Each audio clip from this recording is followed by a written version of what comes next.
Earlier today, special counsel Robert Mueller decided to break his silence on the Mueller report in a statement to reporters. Now, he came out and he spoke to reporters for about 10 minutes, and so obviously we can't show you the whole thing, so I'm pretty much going to summarize it. So he didn't add actually anything new to it. He just went over some of the points that he had made in his report, and it's basically one big giant thing of, hey, maybe you should read my report. Now, in reiterating these findings, I should say after reiterating his findings, he also mentioned that he would be stepping down as the special counsel as basically a final, this is over, this is done with, now I'm stepping down, I'm retiring. So the whole thing's over, right? So now let's recap some of his findings. For one, Mueller was unable to say, just like he said in the report, with confidence that Donald Trump clearly did not commit a crime. So that whole thing about, hey, the Mueller report is kind of an exoneration of the president, this is the final nail in that coffin. So we're done with that. And also added, like, if we could say that he was, that he didn't do a crime, then we would have told you already. But we didn't. So then, of course, why didn't they do anything? Well, we'll continue to go into that with the second point. Because of the DOJ, an indictment of the sitting president is not an option. So the Department of Justice basically said, you know what, let's not. I say that we cannot indict a sitting president. That's William Barr, that's Rod Rosenstein. And they said, okay, well, since we think you can't indict a sitting president, I guess you can indict a sitting president. Lovely. So now, basically, that kind of means Trump, while he's in office, is pretty much above the law. Now, the other point that he decided to make is that he would not testify before Congress. So he's like, look, I'm not going to talk to Congress. They wouldn't really do anything. And the reason why, of course, is that he said, look, my report is basically my testimony. That's it. Okay. All right. Fair enough.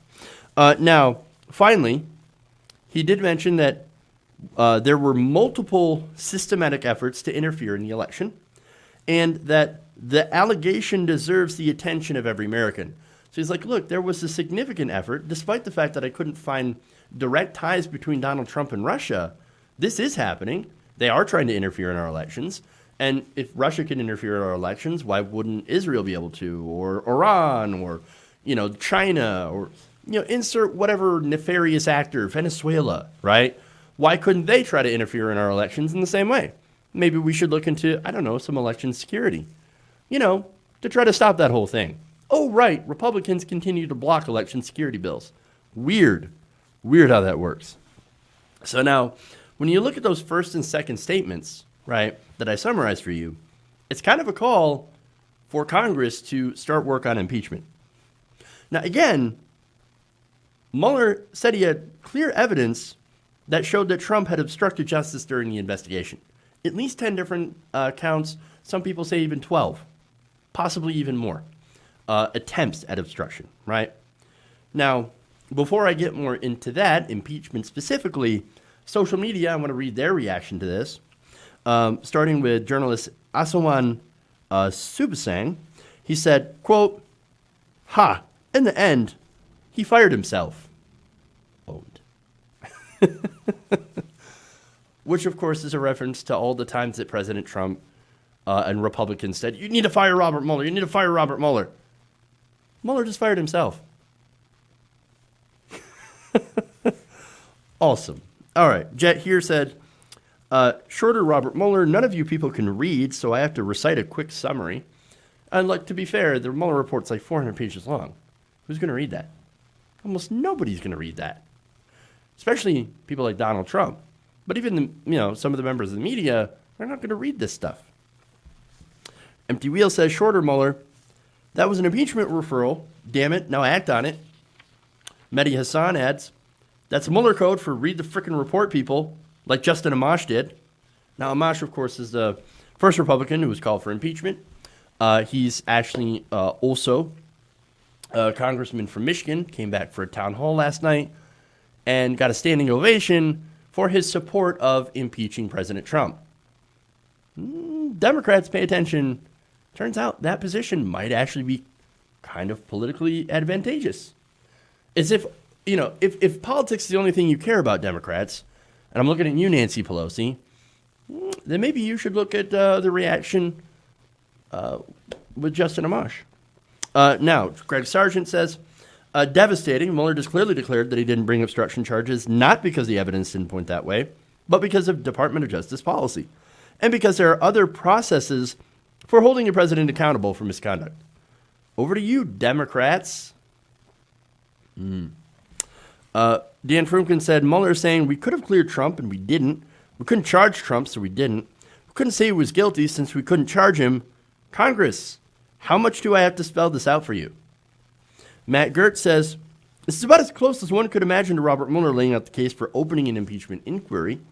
Says he couldn't exonerate the president, was barred from charging the president, and that the Constitution provides the remedy. Aran Girohardis says, Bob Mueller just said blatantly as Bob Mueller will ever say that the president probably did a crime. Yeah, he's not very direct on that, is he? Yeah, I know. He's old school Republican, probably obsessed with decorum. So you can't come out and say completely, this person is completely lying their ass off. Can't say that, and probably should be charged with a crime. And then they have to say, well, I pointed out that there are some instances of obstruction, but I can't. I mean, the DOJ rules clearly state that it's unconstitutional for me to be able to indict a sitting president for any crimes. Zeke Miller says, Mueller, if we had confidence that the president did not commit a crime, we would have said so. Meaning there is no confidence. Carol says, I don't think Mueller can make this any clearer. Congress, do your job. Kevin Necessary says, this really doesn't sound like total exoneration, which it is not. Rude Pundit says, essentially, Mueller is saying, impeach the MFer, echoing Ilhan Omar. Bobby Lewis said, Robert Mueller, when a subject of investigation obstructs that investigation or lies to investigators, which he did, it strikes at the core of the government's effort to find the truth and hold wrongdoers accountable. Now, okay, so that's good, but there's some criticism here that I want to share, and it's not necessarily criticism towards Mueller, although there is one. First, one of them is about Democrats. Atrio says, Dem said wait for Mueller and then had no plan. Yep. Absolutely correct. Look, he couldn't be more right. All across so-called resistance Twitter, there was this belief, first that the Mueller report and then Mueller himself would save us for Trump. I mean, look, you looked at the bios of Ed and Brian, the Krasenstein brothers, right? Those are the guys who I think wrote a book and had this muscle-bound shirt or this shirt or whatever, picture of a muscle-bound Mueller come to save the day like he's Captain Frickin' America. He ain't no Captain America. I was saying for a long time, the Mueller report's not going to save us. Mueller's not going to save us. The only way that things are going to happen is either we impeach President Trump or vote him out in 2020 by putting up a progressive. I think I've been fairly consistent on that, right? Now, I just said what could happen, impeachment, but probably won't. And this goes to the other tweet that is criticizing this. BMOZ says, Mueller's continued insistence that it was simply not possible to charge a broader conspiracy is total BS. Far weaker conspiracy indictments get handed up and taken to trial every day in federal courts. Look, I don't necessarily know if that's true, but as far as this is concerned, again, the DOJ said, in our interpretation of the Constitution, we say that the president cannot be indicted. We can't even have a sealed indictment that is not public. Can't do it while the president's in office. Now, that seems to be very advantageous to President Trump. But what it also is a clear punt to Congress and a message that they should do their jobs. Now, Will that happen? Again, already, no. Nancy Pelosi and Chuck Schumer will not impeach. Very, very unlikely. Why? Well, Pelosi has already said that she would rather continue to play politics than hold Donald Trump accountable. And she said, look, impeachment, off the table. Not really interested in that. In fact, she also claims that, well, this is what Donald Trump wants. Donald Trump wants to be impeached so that he can win re-election. You want to be impeached? Who wants to be impeached? Nobody wants to be impeached. That's ridiculous. No, look, I understand that there are the criticisms that are like, but wait, this could help re-energize the right to defend Donald Trump. I don't necessarily know if that's true, but what it certainly would do is if there are Republicans, and I'm speaking specifically of congressmen, who do support President Trump, and all this stuff continues to come to light from these investigations during an impeachment hearing. Remember, during the, Bill Clinton impeachment hearing, we went from Watergate to getting blowjobs. You think Donald Trump has... Look, Donald Trump's already paid, to sleep with Stormy Daniels. That's already a thing that they're looking into. You wouldn't think all this nasty stuff would end up coming to light? Much, much worse than anything Bill Clinton has ever done. That's what will likely happen. I don't think that would be good for Donald Trump, but what would be worse is information about Donald Trump's finances, about how he's not really a billionaire and not really all that successful. That's more stuff that would come out. But again, the dangerous thing here about Pelosi is that putting doing politics above doing the right thing, you're basically sending the message that the president himself is above the law.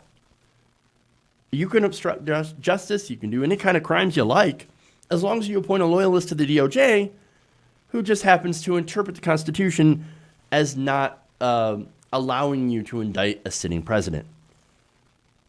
And the Democrats will not fight back because Democratic leadership specifically has no spine. Nancy Pelosi, by the way, she also admitted that she raises a lot of money off Donald Trump for Democratic politicians. That is a money train for her. Why would she risk possibility of failing impeachment, because that could certainly happen for the Democrats, and her political donations? Why would she do that? Why would she risk any of that? Of course, for her, it's better to do absolutely nothing and let a fascist president continue to be above the law and hope that, well, maybe he won't win in 2020.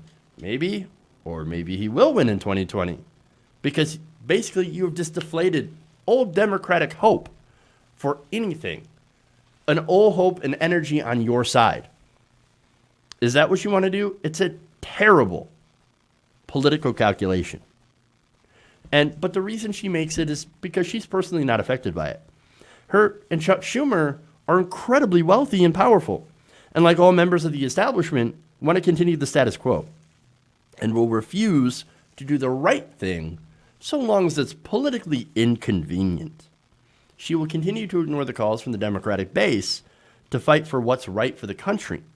Because she doesn't represent anyone but herself and the elites. That's who Nancy Pelosi is. And that's why, unfortunately, I don't see this leading to anything.